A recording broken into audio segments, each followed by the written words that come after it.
In the 2024 Jeep Grand Cherokee L, the journey from point A to point B isn't such a rush.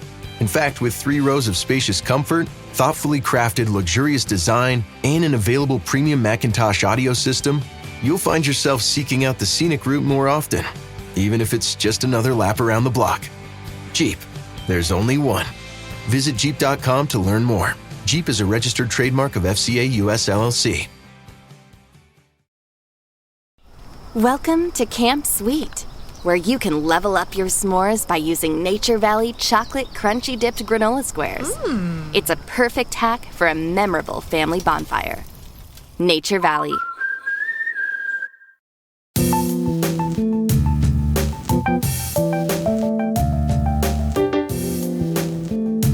Welcome back to the Philosophemes podcast. I'm your host, Dr. Frank Scalumbrino.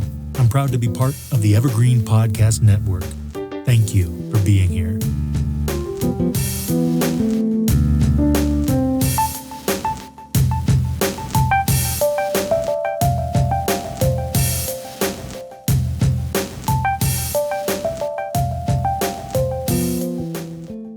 Given our position in the 21st century, in order for us to understand this relationship between, and given all the scholarship that has passed between us and Kant, the time of Kant, it's important for us to look at the relationship between Kant and Descartes.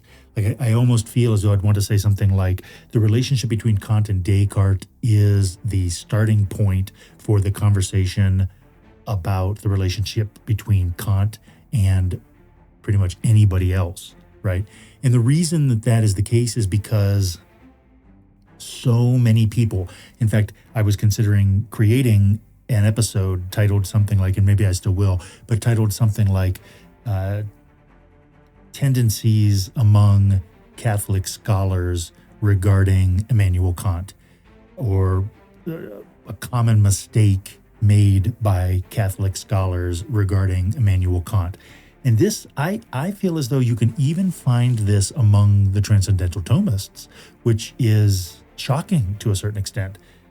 So what is that, right? And that is that these Catholic scholars, and certainly they are not the only scholars that do this, but there are many scholars who read Kant as if Kant has the same ontology and the same criteriology as Descartes. And that is simply not true. I mean, that can be disproven, right? So I can prove to you that there is a paradigmatic difference between Kant and Descartes. I can prove to you that there is a radical difference between Kant and Descartes. And I can prove that to you in so many ways that it is shocking to me when I see these scholars still saying this, right? Most recently, so, I have been pointing this out for years. So when it finally catches on, you can know where it came from. But I have been pointing out for years that Jordan Peterson is completely wrong about Immanuel Kant. He and Stephen Hicks have a platform that they have based on, they make many criticisms about postmodernism that are correct, okay? So their criticisms of postmodernism are correct. Then they begin to trace the philosophical history in order to pinpoint the origin of the mistakes that they are associating with postmodernity. And they tend to trace those mistakes back to Immanuel Kant explicitly, right? They explicitly attack Immanuel Kant and Immanuel Kant's philosophy.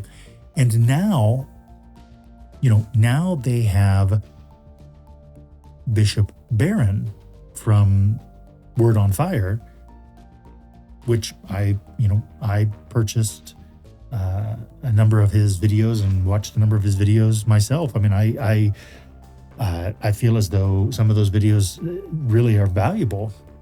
And yet now Bishop Barron is also on board with Jordan Peterson and, Ben Shapiro, which I'm not even sure how Ben Shapiro factors into all of this, but, they've now have Ben Shapiro echoing the same claims. And these claims are that they say Kant is to blame because, and then they go on to describe Descartes' philosophy. And that is exactly how it works. That is the common mistake amongst the Catholic scholars as well, is that they say, well, the problem with Kant's philosophy is, and then they describe Descartes' philosophy, right? And so that's why I'm saying that I really do think that the relationship between Kant and Descartes needs to be the point of origin, needs to be the starting point when you are looking at the relationship between Kant and pretty much anybody else. Because if you are not clear about the relationship between Kant and Descartes, then you're going to make some significant mistakes when you start making these generalizations and general declarations regarding Kant's ontology and Kant's criteriology. So Kant is light years ahead of Descartes. Kant is, and this is actually and literally true, that Kant is in a completely higher dimension than Descartes. That's not to say that Descartes' not great. I'll say this anytime you want me to. I will praise Descartes. Descartes' wonderful. But it's still the case that Kant is he's in a completely different paradigm. And once you recognize that, you recognize just how much greater than Descartes Kant really is. Now, so a couple quick points. I make these points all the time, and it's good. Not everybody gets to listen to everything. Not everybody gets to listen to every episode. So it's good to reiterate some of these central and very fundamental points. And what I would reiterate here is this. This is one of the ways that I would prove to you that Kant's philosophy is not Descartes' philosophy, right? And so, Zizek makes this mistake. There are so many scholars that are these postmodern academic idols is really what they are, right? And their philosophies do not ring true, Jordan Peterson. These postmodern academic idols, they completely overlook a very simple, very obvious fact, right? You can just flip open the Critique of Pure Reason and go to the index and look up the names Locke and Leibniz, and also look up the name Hume, and then just go to the pages. There's not going to be too many of them. Go to the pages where Kant talks about Locke, Leibniz, and Hume, and then you'll recognize something very quickly, right? You'll pardon the pun here, you will immediately see, right? It will be immediately clear to you that Kant is articulating a position. Kant even refers to Descartes' position as a kind of idealism. He then talks about the difference between Descartes and Locke. He then talks about the difference between Leibniz and Locke. And then he gives Hume credit. And we talked about this one in the episode on space. Then Kant gives Hume credit for calling all of that into question. And one of the ways in which you can think about this is you could say that all of those early modern philosophers prior to Hume, right? So you have Descartes. I'm just going to touch on the major names. You have Descartes, you have Locke, you have Bishop Berkeley, you have Leibniz, you have Spinoza. There's a sense in which all of these thinkers are realists. And to use these analytic terms, all of these thinkers are realists. And then along comes Hume, and Hume articulates a position of anti-realism. And then, all you Hegelian scholars ought to love this, right? And then Kant comes along, and Kant takes the realist position, takes the anti-realist position, and then he overcomes them. He sublates them, right, as it were. And in doing so, he finds himself in a different position, and that is the transcendental position, right? It is possible, and we can talk about this in another episode too, it is possible to be a realist, to be a transcendental realist. So Kant says explicitly in the Critique of Pure Reason that the transcendental idealist can be an empirical realist, and that transcendental idealism is different from subjective idealism, the subjective idealism of Descartes. Kant is explicit that the transcendental idealist is a third position, that is a different position. And again, if you just look at these historical figures that, Locke, Leibniz, and Hume, specifically Locke, Leibniz, and Hume, that they, it's just not possible. It's just not possible to say, well, Kant has the same position as Descartes whenever you have all of these other philosophers in between Kant and Descartes articulating positions that are different, explicitly criticizing Descartes, and then Kant explicitly and avowedly sublates these other positions, right? It just doesn't make any sense to then say, and as I started off this episode, you really can't do it in terms of numbers as well. Descartes doing things in terms of binaries, and Kant is doing things in terms of a trinity. And when I say that, especially when I use the word trinity, all of these Catholic scholars, their ears should perk up. This is even when you see these transcendental Thomists talking about subjectivity, right? That talking about subjectivity as though it is that Kant, as if transcendental philosophy is subject-centered, and it's incorrect. It's just simply incorrect. Transcendental philosophy is spirit-centered. Transcendental philosophy is transcendental-centered, right? And the transcendental regarding the human person is spirit. Spirit is the condition for the possibility of the union between mind and body. And there's your Trinity. There's your Trinity. So, but this is such a common mistake. And hey, please hear me correctly here, right? I am being nice. I'm being kind. I'm not attacking anybody. I'm not calling anyone names. Right? I know Jordan Peterson likes to behave that way, but I'm not behaving that way right now. All I'm saying is that this is a very common mistake, and that this mistake has been being made for a very long time by many people. And I believe, right, I'm not trying to be ugly when I say this. I'm sincerely trying to point something out, and that is that I believe that the problem is that Kant is so difficult to understand. Kant is so difficult to read.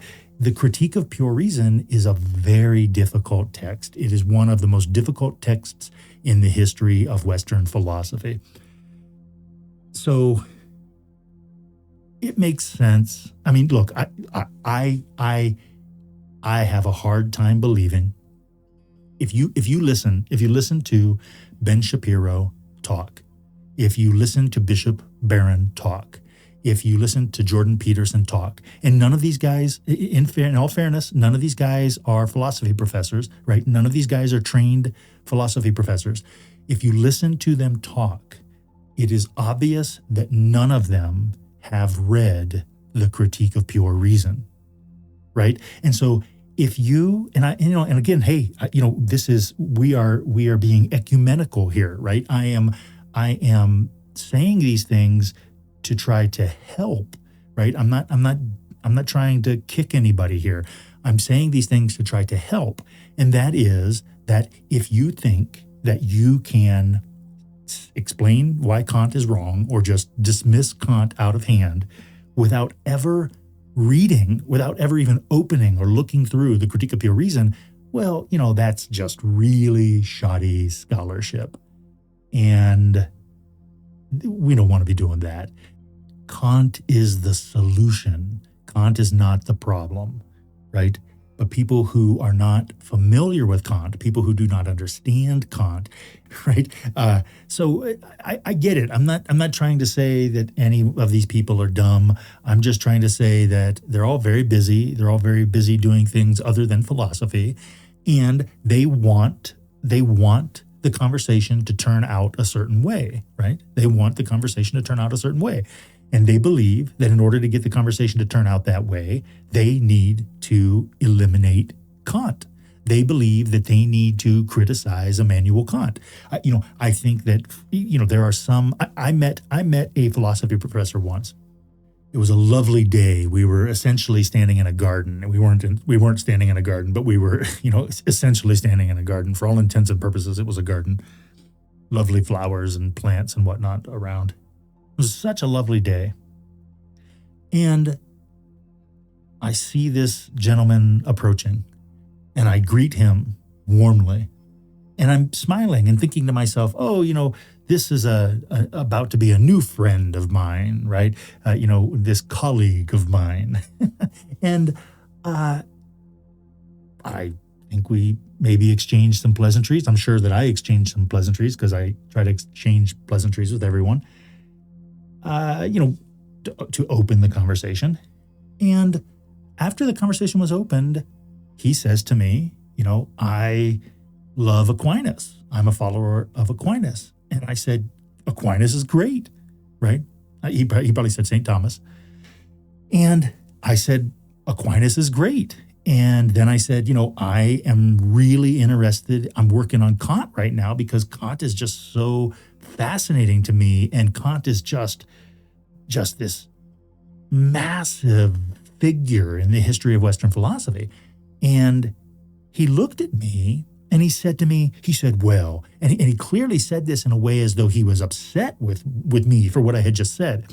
And he looked at me and he said, well, I believe that the Trinity pervades all of reality. And I said to him, well, that's great. That's wonderful. That sounds great. And I think that maybe he thought that, well, how could I possibly agree with him on that point if I am somehow a follower of Immanuel Kant, the Lutheran philosopher Immanuel Kant? And I thought, well, then you don't understand Kant. And, hey, so be it. I mean, I don't think that he has to be so hostile then, behind doors in regard to me because I think that Immanuel Kant is wonderful. I mean, I'm in pretty great company when I say that I think Immanuel Kant is wonderful. I mean, for all the negative things that I say about Hegel, I mean, even Hegel would agree with me that Immanuel Kant is wonderful. I mean, I'm standing with Fichte. Fichte's the least of the figures, right? I'm standing with Fichte, and I'm standing with Novalis and Hölderlin. I'm standing with Schelling. I'm standing with Schopenhauer. I'm standing with Kierkegaard. And really, I'm standing with Nietzsche as well. And that's why when Jordan Peterson is selling Nietzsche courses for $600 a pop, and, this guy, he clearly, and then on the other hand, he's saying that, Kant is the downfall of Western civilization. It's like, no, come on. I mean, this is, what are you doing? Like, that's, you might as well be reading a Wikipedia page. I mean, that's silly. That's just silly. All right. We are selling books on Amazon, courses on Gumroad, hosting videos on YouTube, and memes on X. And if you'd like to see the Philosophemes in puzzle form, check us out on Instagram. As always, I welcome your questions and comments on YouTube. Thank you for sharing and supporting this open access educational podcast.